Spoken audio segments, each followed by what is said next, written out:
suami istri. Kalau kita lihat ya, ikatan yang paling dangkal itu adalah ikatan pertemanan. Tapi yang lebih luas, yang lebih dalam lagi dari pertemanan adalah persahabatan. Lalu ikatan yang lebih luas dari persahabatan lagi, yang lebih dalam lagi adalah ikatan keluarga. Ikatan keluarga karena apa? Darah, kita berhubungan darah. Tetapi yang paling kuat lagi adalah ikatan suami istri dalam keluarga. Karena apa? Karena menjadi satu daging. Tetapi ikatan yang harusnya lebih kuat lagi adalah ikatan spiritual dengan Allah sendiri. Karena kita diciptakan sebagai citra Allah. Kata satu mau menunjukkan bahwa kebersamaan itu dikehendaki Allah dalam hidup kita.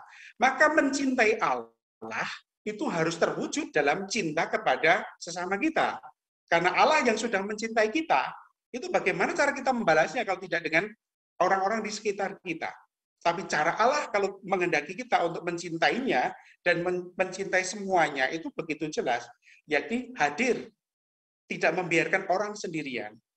Yang kedua adalah menjadi orang-orang yang berbagi kepada orang lain. Saya mengatakan bahwa hidup itu indah ketika memiliki banyak, ketika memberi banyak, bukan ketika memiliki banyak. Karena ketika Anda itu memiliki banyak, kita nggak ada nilai moral apapun juga. Nilai Allah itu tidak masuk memiliki banyak. Tapi ketika kita memberi banyak, disitulah kemurah hatian Allah, cinta Allah yang melimpah, itu juga bisa kita jiwai dalam hidup kita. Maksud hati Allah untuk keluarga adalah untuk hadir, itu cinta yang hadir, cinta yang memberi, dan cinta yang sungguh-sungguh satu sama lain itu sejajar. Maka kalau kita melihat dalam tradisi-tradisi gereja, tradisi-tradisi dikatakan bahwa salah satu pemberian diri itu adalah bahwa perempuan berasal dari tulang rusuk laki-laki, bukan dari kaki untuk diinjak, bukan dari kepala supaya lebih unggul, tapi dari sisinya supaya sejajar, sedikit di bawah lengan agar dilindungi, dan di samping hati supaya dicintai. Nah, cinta itu ya seperti itu yang diharapkan Allah. Talmud itu kan kumpulan tradisi. Tradisi-tradisi dalam kitab suci yang dikumpulkan. Dan salah satu wujud cinta yang betul adalah bahwa menjadi sahabat, menjadi sejajar, menjadi penolong satu sama lain. Itu yang diharapkan terjadi dalam kehidupan kita. Saudari-saudaraku yang terkasih dalam Kristus, maka kalau kita melihat sedikit dari kitab suci tadi, lalu kita wujudkan dalam hidup kita sehari-hari, kita bisa mengatakan bahwa cinta pada Allah itu memang perlu diwujudkan dalam cinta pada sesama. Dan yang pertama-tama perlu kita sentuh adalah keluarga. Karena cinta itu apa? Harus nyata. Cinta itu bisa dirasakan. Dan cinta itu juga harus bisa diwujudkan. Dan keluarga adalah tempat di mana cinta itu diterima, dialami, dirasakan, tetapi juga diwujudkan dalam kehidupan. Kita tentu masing-masing mempunyai banyak pengalaman. Bagaimana pengalaman dicintai Allah, juga pengalaman dicintai oleh keluarga kita. Saya punya pengalaman ketika saya itu menjadi seorang imam, saya sudah 16 tahun menjadi seorang imam, salah satu cinta Allah yang saya rasakan betul adalah ada pengalaman ketika saya harus misa novena yang ke-6 di sebuah gereja. Pada awalnya saya sudah ngomong dengan dengan sekretariat paroki, apakah bacaannya harian atau bacaan khusus dari novena. Lalu sekretaris itu mengatakan bacaannya bacaan harian. Saya akan siapkan. Saya mengatakan bahwa bacaan harian tiap hari saya misa, pasti saya bisa menyiapkannya dengan baik. Tapi ketika sampai di tempat itu, 5 menit sebelum novena itu dimulai, saya disodori oleh poster, itu buku novena yang bacaannya berbeda. Lalu saat itu saya mengatakan, loh kok bacaannya berbeda? Lalu sang poster itu mengatakan, ya memang harus ini Romo.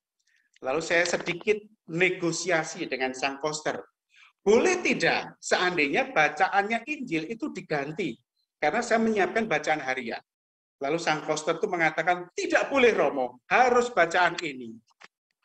Saya tuh hanya, dalam hati hanya ngedumel, tapi juga sedikit marah. Baru kali ini saya sebagai imam itu dibentak oleh poster seperti itu ya. Pimpinan-pimpinan saya kerja di konferensi wali gereja dengan Uskup, nggak pernah marah seperti ini. Tapi poster luar biasa punya wibawanya. Tapi saat itu saya katakan, ya sudah, nggak apa-apa. Tapi ketika saya masuk ke dalam gereja, saya bingung harus ngomong apa. Tapi ketika sebelum khotbah, saya berdoa. Dan ini doa yang saya ungkapkan kepada Tuhan, itu kalau saya mau khotbah, saya berdiri tabernakel, selalu berdoa demikian.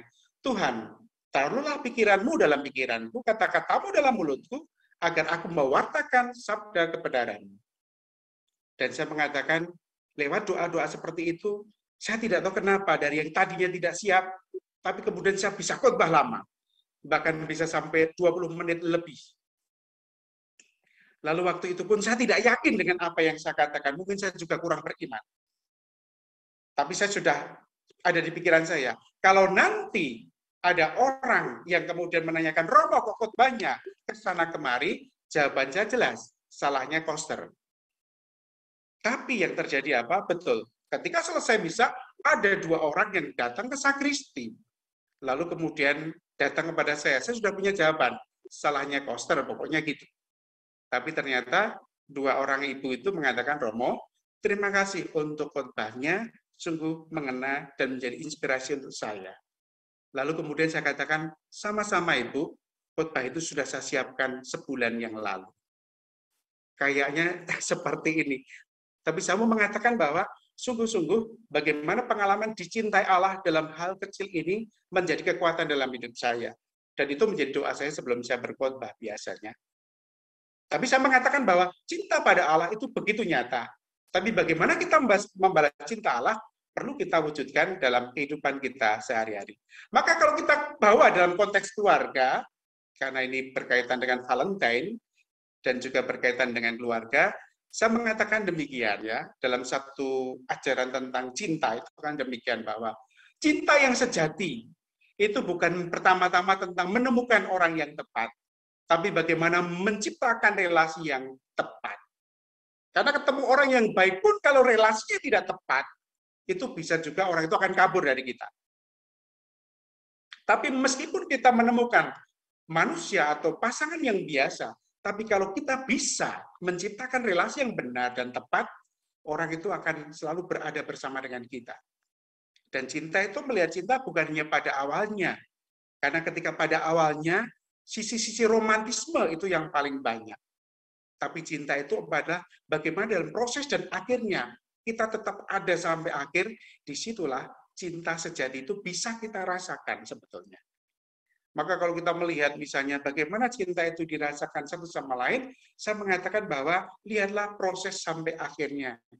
Karena ketika awal-awal, tentu cinta itu akan banyak hal yang terjadi. Mungkin karena fisiknya, mungkin karena tampilan awalnya, tetapi ketika kita sungguh-sungguh mencintai, kita akan melihat bagaimana proses, bagaimana menciptakan cinta, itu akan sungguh-sungguh terjadi dengan baik.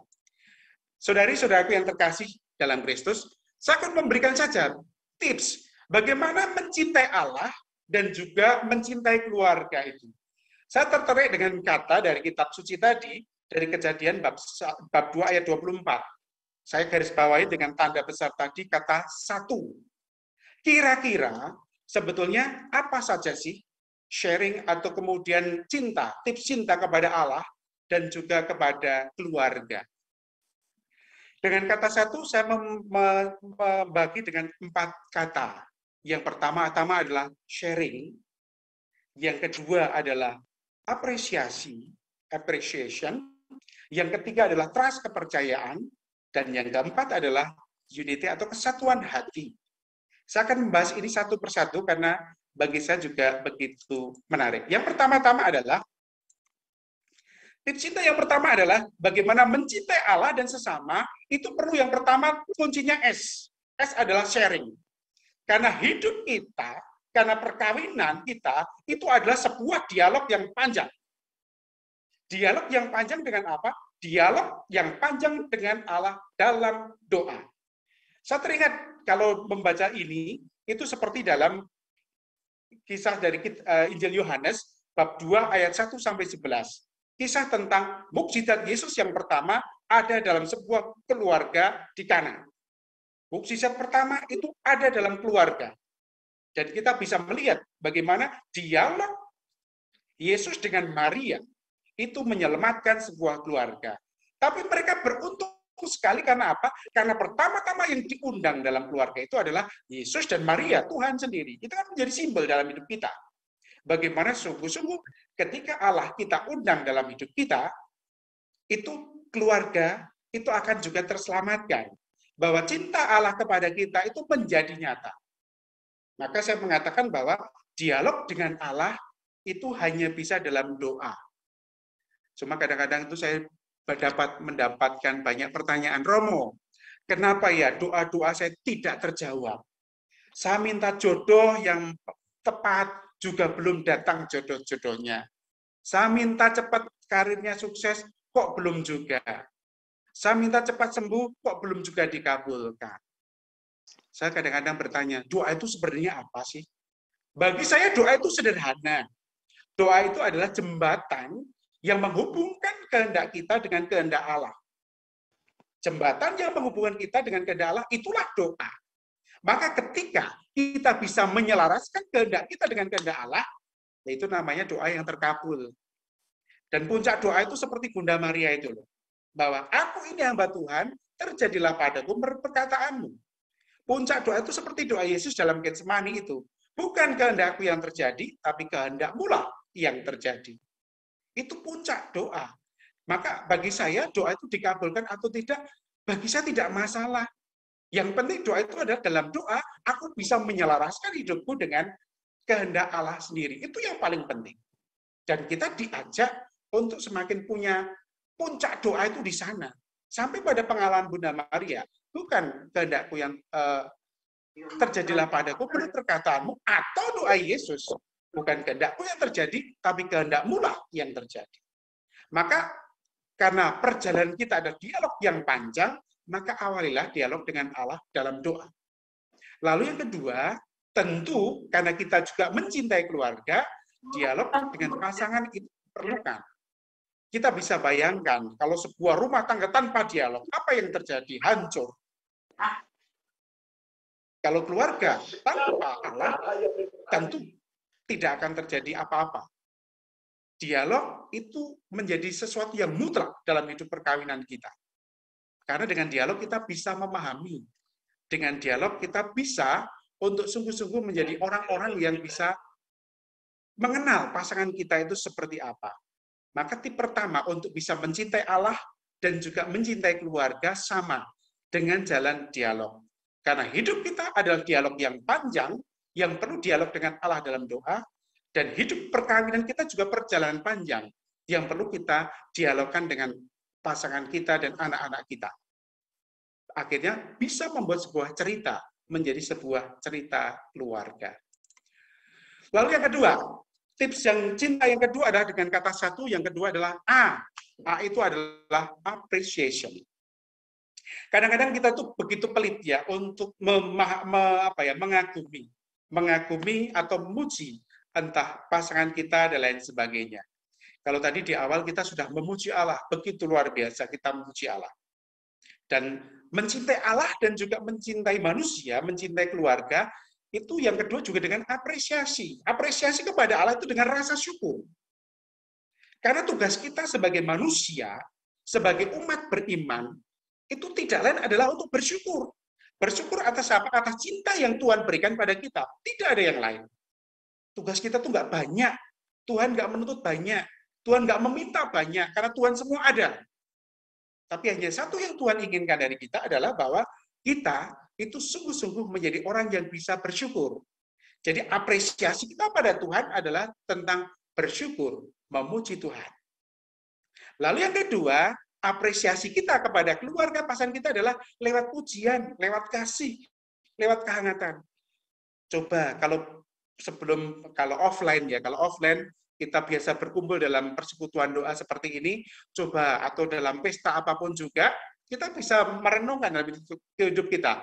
Pernah nggak ketika pasangan kita berdandan dengan cantik atau dengan ganteng, kita mengatakan bahwa, kamu ganteng ya, kamu cantik ya. Kadang-kadang boro-boro ya, seperti itu diungkapkan. Sudah terlalu lama kadang-kadang seperti itu. Dulu awalnya begitu luar biasa, memanggilnya itu dengan sebutan sayang, beb, dan lain sebagainya. Sekarang mana tahu coba dengan bebek. Mungkin bebek yang terjadi sekarang. Bukan bebeknya, tapi bebek sekarang ini. Atau banyak contoh lainnya. Tetapi saya mengatakan bahwa ketika Anda itu banyak memuji pasangan kita, sebetulnya Anda memberikan kepada pasangan kita sebuah deposito cinta yang positif. Jadi kalau kita memikirkan deposito atau bank, itu tidak hanya dengan uang, tapi deposito atau bank itu juga bank cinta dan juga deposito cinta.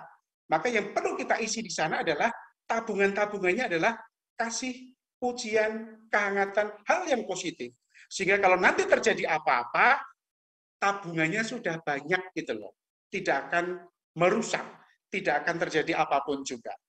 Lalu yang kedua, cinta itu kehadiran. Jadi kalau kita ingin membuat dalam apresiasi dalam hidup kita adalah cukup kita tuh mendengarkan. Dan pertama-tama, kalau kita mencintai Allah, ya kita hadir di hadapan Allah dengan mendengarkan. Allah nggak banyak butuh dari kata-kata kita. Allah hanya butuh bahwa kehadirannya kita alami, kita dengarkan.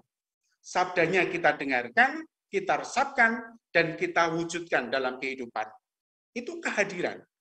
Allah sudah hadir, tapi apakah aku hadir atau tidak? Itu yang penting dalam kehidupan kita. Juga dalam kehidupan kita, dalam keluarga, cinta itu juga mudah kehadiran. Mendengarkan, meneguhkan, menyembuhkan, menciptakan kebersamaan. 15 tahun saya berkarya di pastoral keluarga dulu sebelum saya ke Flores. Saya mengatakan bahwa banyak konseling-konseling pastoral yang datang kepada saya hanya mengatakan bahwa saya tidak banyak membantu mereka secara teori, karena mereka lebih tahu. Tetapi kehadiran kita mendengarkan, itu sudah menjadi berkat untuk mereka. Dan itu adalah cinta yang sederhana, kehadiran. Dan yang ketiga, apresiasi yang ketiga adalah cinta itu ada sebuah tindakan. Maka saya tertarik dengan apa yang dikatakan oleh Mother Teresa. Do a small thing with a great love. Lakukan hal-hal kecil, tapi dengan cinta yang besar. Mencintai pasangan nggak perlu banyak-banyak. Valentine misalnya. Kemarin saya melihat satu video-video Valentine-nya. Tidak dikasih bunga, tidak dikasih uang dan lain sebagainya, tapi cuma dikasih bawang merah, pete, singkong, lalu dan tomat dan lain sebagainya. Tapi itu menarik karena bagi saya bukan tentang wujud apa yang diberikan, tapi sebuah tindakan kecil yang nyata, tapi dilandasi cinta yang besar, itulah yang paling diperlukan. Nah, apresiasi itu penting. Apresiasi kepada Allah lewat rasa syukur dan pujian kita, dan apresiasi kepada keluarga sebagai wujud cinta lewat mengagumi mereka, hadir bersama mereka, dan juga lewat tindakan-tindakan kecil yang nyata. SA. Ya. Lalu yang ketiga, yang ingin saya katakan kepada Anda adalah T. T adalah tips cinta yang ketiga adalah trust. Cinta kepada Allah dan kepada keluarga itu sungguh-sungguh terpancar dari sejauh mana kita mempercayakan hidup kepada Dia yang di atas dan Dia yang di samping kita, di sebelah kita. Trust itu kan tentang kepercayaan, tentang memberikan diri. Dan itu dalam relasi apapun dengan Allah dan sesama itu diperlukan. Allah sudah lebih dulu mencintai kita, maka jawaban cinta kita kepada Allah adalah iman. Dengan mengandalkan Allah itu dalam hidup kita. Oh, kita tuh nggak ada ruginya mengandalkan Allah. Kita itu justru beruntung dengan mengandalkan Allah. Karena apa? Karena dalam hidup kita, ketika kita mengandalkan Allah, ada harapan, ada kekuatan, dan ada sukacita. Itu yang paling penting. Maka dalam situasi apapun yang tidak mudah, itu luar biasa. Saya diajar selama 1 tahun 3 bulan di Flores, di Keuskupan Larantuka, di sebuah warung kecil di Pantura, di Lato. Saya diajarkan betul oleh umat bagaimana kita itu mengimani Allah dalam hidup sehari-hari. Satu hal yang saya pelajari sederhana di sana adalah tanda salib. Setiap apapun kegiatan itu dilakukan dengan tanda salib. Mau minum, tanda salib lebih dahulu. Mau makan snack loh, bukan makan besar, tanda salib lebih dahulu. Mau pergi naik motor, tanda salib lebih dahulu. Semua dengan tanda salib. Saya tidak memahami apakah mereka begitu menghayati atau tidak, tetapi bahwa cara mereka, cara umat untuk mengungkapkan pada Allah dengan tanda salib, bagi saya itu ada sebuah keyakinan yang besar bahwa dalam lindungan Allah akan terjadi. Dalam lindungan Allah akan ada keselamatan. Termasuk juga trust dalam perkawinan. Inti perkawinan itu kan kesetiaan. Jadi meskipun janjinya dengan untung dan malang dan lain sebagainya, tapi sebetulnya inti dari sebuah perkawinan adalah kesetiaan. Dan kesetiaan itu menuntut kepercayaan. Berani nggak kita percaya pada pasangan kita? Jangan-jangan baru ditinggal, sudah kemudian HP digeledah-geledah apa isinya. Jangan-jangan baru pergi ke salon misalnya sudah dibel, baru 5 menit keluar sudah dibel, kamu di mana? Khawatir dan lain sebagainya. Khawatir boleh. Tapi kalau kemudian menjadi posesif dan tidak percaya, justru inti perkawinan itu menjadi rusak juga. Maka kepercayaan itu penting. Lalu bagaimana kepercayaan itu bisa dilakukan lewat komitmen yang kita bangun, komitmen sehari-hari. Saya tertarik dengan sebuah Ken Blanc ketika dia itu mengatakan pada kita bahwa ada 3 komitmen yang perlu kita bangun. Yang pertama-tama adalah commit to stay, komit untuk terus tinggal. Kalau ini dalam relasi dengan Allah, dalam cinta dengan Allah, maka beriman terus kepada Allah itu penting. Mengandalkan terus pada Allah itu penting untuk tidak berpindah apapun juga. Dan untuk mencintai keluarga, commit to stay adalah hadir dan setia dalam untung dan malang. Maka janji perkawinan itu bukan sebuah janji yang diucapkan oleh mulut, tapi perlu juga dihayati di hati kita. Karena itu adalah janji untuk tinggal bersama, janji untuk menjadi satu daging. Yang kedua adalah bahwa commit to serve, bahwa mengalami betul bahwa setelah kita dicintai Allah dan kita yakin bersama dengan Allah, tugas kita adalah untuk tidak hidup bagi diri kita sendiri, tapi kita hidup bagi orang lain. Commit to serve, melayani.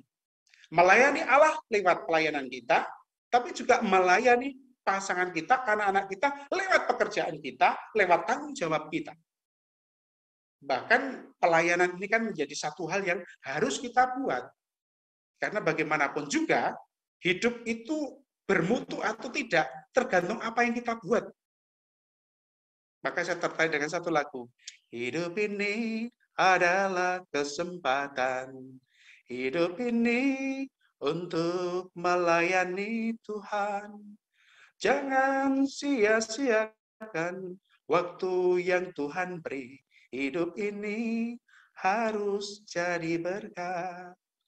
Oh Tuhan, pakailah hidupku selagi aku masih kuat. Bila saatnya nanti ku tak berdaya lagi, hidup ini sudah jadi berkat. Berkat. Kita bisa terlibat untuk berbagi berkat. Kita memberi hidup dan tidak membuat redup. Kita memberi warna dan bukan membuat celah. Itulah inti sebuah pelayanan. Pelayanan harus pemberian diri kita kepada Allah dan kepada sesama.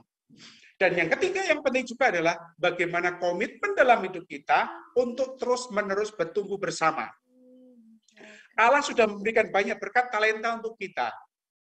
Dan tugas kita adalah tinggal mengembangkan. Allah nggak menuntut apa-apa dari kita, yang dituntut adalah bagaimana talenta yang sudah diberikan itu bisa dikembangkan dengan baik. Maka kita harus punya komitmen untuk sungguh-sungguh bertumbuh dengan baik. Karena kalau tidak baik, itu seperti pohon ara yang tidak berbuah, ya ditebang oleh Allah. Karena kita sudah dapat banyak, tapi kita nggak mau mengembangkan. Dan Allah menuntut kita menjadi orang-orang yang berkomitmen untuk tumbuh dalam iman, harapan, dan kasih. Juga, kalau kita mencintai keluarga kita pun juga harus tumbuh bersama dengan pasangan. Tidak boleh kita itu menjadi dominan satu sama lain. Tidak boleh kita itu menjadi orang-orang yang menganggap orang lain, menganggap pasangan anak-anak kita, itu adalah orang yang bisa kita kendalikan. Tidak. Tadi dalam bacaan yang kita dengarkan, sepadan itu menjadi kata kunci. Maka suami, istri, anak harus bertumbuh bersama. Tidak boleh ada yang satu sama lain itu menjadi yang lebih dominan. Semuanya bertumbuh bersama. Jangan dibatasi, tetap biarkan bertumbuh. Karena kehendak Allah untuk kita semua adalah kita tumbuh dalam bakat dan talenta yang Tuhan berikan pada kita. Ini bagaimana yang ketiga ya. bagaimana trust itu perlu kita bangun dalam hidup kita. Dan terakhir yang ingin saya katakan di sini adalah unity atau kesatuan hati. Bagi saya, seperti yang saya ungkapkan tadi bahwa kesatuan hati itu sungguh-sungguh akan makin kuat kalau iman kita makin kuat. Semakin kita mencintai Allah, semakin kita punya pengalaman kuat dengan Allah. Semakin kita bisa membatinkan pengalaman-pengalaman indah Allah, pengalaman cinta Allah dalam hidup kita, semakin relasi kita dengan Allah akan kuat. Juga dalam kehidupan suami istri, dalam kehidupan keluarga, kita bisa mengatakan bahwa semakin kita itu menjadi satu daging, semakin kita tuh punya kekuatan. Kadang-kadang saya tuh pernah bertanya kepada pasangan suami istri, bagaimana Anda tahu kalau pasangannya itu berbohong? Sederhana, feeling katanya. Tapi bagi saya bukan sekedar feeling seperti insting, seperti hewan atau apa, tapi memang karena ada kesatuan hati. Atau saya tertarik dengan bahasa Santo Paulus dalam Filipi 2 ayat 2. Dikatakan ada kesatuan hati, yakni sehati sepikir dalam satu kasih, dalam satu jiwa, satu tujuan. Itu yang namanya unity atau kesatuan hati yang bisa dibentuk, yang bisa sungguh-sungguh kita hidupi dalam kehidupan kita. Maka mencintai Allah cukup dan juga keluarga cukup dengan satu tips aja, kata satu. S yang pertama adalah sharing. Dialog dengan Allah dalam doa, dialog dengan pasangan dalam keluarga. Yang kedua adalah appreciation. Apresiasi kepada Allah dalam rasa syukur kita kepada Allah, apresiasi kepada pasangan dengan memuji pasangan kita, agar deposito cinta dalam keluarga itu juga makin tambah. Yang ketiga adalah T adalah trust, berani untuk mengandalkan Dia yang di atas dan juga mengandalkan Dia, keluarga kita. Terakhir, adalah unity, kesatuan hati. Kalau kita punya kekuatan satu sama lain, saya percaya, saya yakin bahwa kesatuan hati itu juga akan terbentuk dengan baik. Maka bagaimana akhirnya cinta itu bisa kita katakan? Saya mengatakan demikian. Cinta itu adalah memahami, bukan menghakimi. Kadang-kadang dalam kehidupan kita, kita selalu mengatakan bahwa bisa gampang menjudge orang lain. Saya pernah punya pengalaman yang tidak baik dengan satu persekutuan doa. Bukan karena apa-apa, tapi hanya oknum, bukan persekutuan doanya hanya oknum. Karena apa? Karena dia seorang pewarta yang luar biasa. Tapi setelah baru saja dia mewartakan sesuatu, serentak itu pula dia bisa menghakimi seseorang. Oh, dia itu ya tadi pakaiannya seperti itu. Oh, dia itu ya tadi, dan lain sebagainya. Enggak perlu. Kita persekutuan doa, bukan persekutuan dosa. Maka memahami, bukan menghakimi.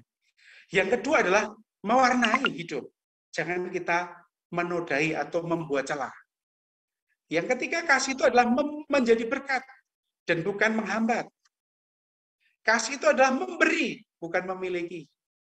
Dan kasih itu adalah membuat hidup dan bukan membuat redup. Kalau kita mencintai Allah, kalau kita mencintai sesama kita, maka yang muncul dalam kehidupan kita adalah keutamaan-keutamaan ilahi sendiri. Kalau Santo Paulus itu mengatakan bahwa kasih itu adalah kasih itu sahabat, sukacita, damai sejahtera, banyak hal, buah-buah roh itu. Kasih itu sabar, kasih itu murah hati, kasih lain sebagainya. Tapi saya mengatakan bahwa kasih itu adalah memahami aja lah, duduk. Bukan menghakimi. Mewarnai bukan menodai, menjadi berkat bukan menghambat, memberi bukan memiliki, membuat hidup dan bukan membuat redup.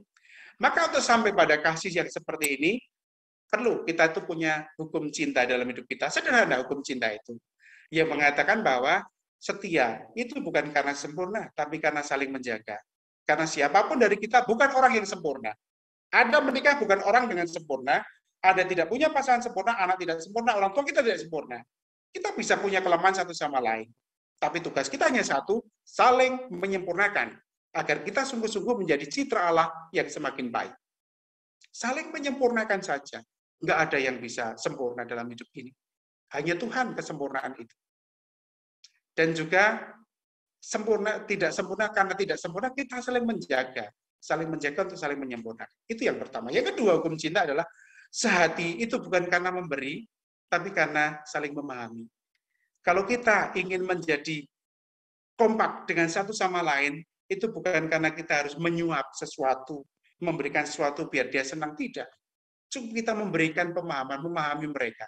Itu yang akan membuat kesehatian itu akan terjadi. Menyayangi atau sayang bukan karena terpesona, tapi karena saling terbuka. Betul, saya mengatakan bahwa rasa sayang muncul bukan karena pada awalnya, tadi saya katakan, tapi karena keterbukaan hati terus-menerus. Atau dalam bahasa Jawa, witing tresno jalaran saka kulino. Artinya bahwa kesediaan terus-menerus untuk terbuka, untuk berdialog, itu yang membuat rasanya sayang itu muncul. Bukan hanya sekedar karena terpesona dengan apa yang menjadi sosok dan lain sebagainya. Yang keempat, betah. Bukan karena mewah, tapi karena saling mengalah. Saya punya pengalaman bagaimana seorang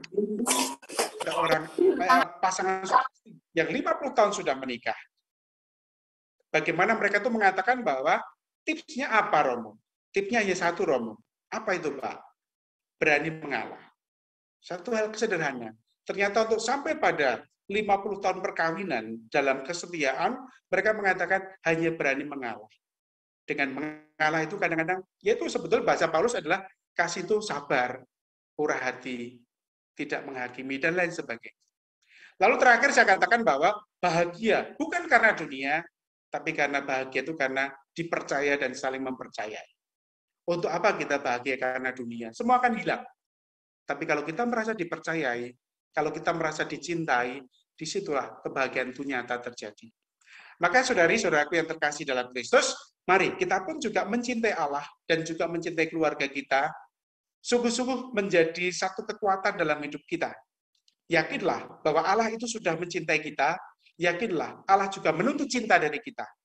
Tapi cinta yang bisa kita berikan pada Allah, perlu kita wujudkan pada cinta pada sesama. Karena Allah selalu hadir dalam diri orang-orang yang sungguh-sungguh hadir di depan kita. Mereka semua adalah citra Allah, citra gambar wajah Allah. Dan dengan mencintai mereka dengan tulus, kita pun juga mencintai Allah. Cinta pada Allah dalam cinta kepada keluarga dan sesama. Tuhan memberkati, semoga kita menjadi berkat satu sama lain. Burung Papua, burung Nuri, burung Cendrawasih, cukup segini dan terima kasih.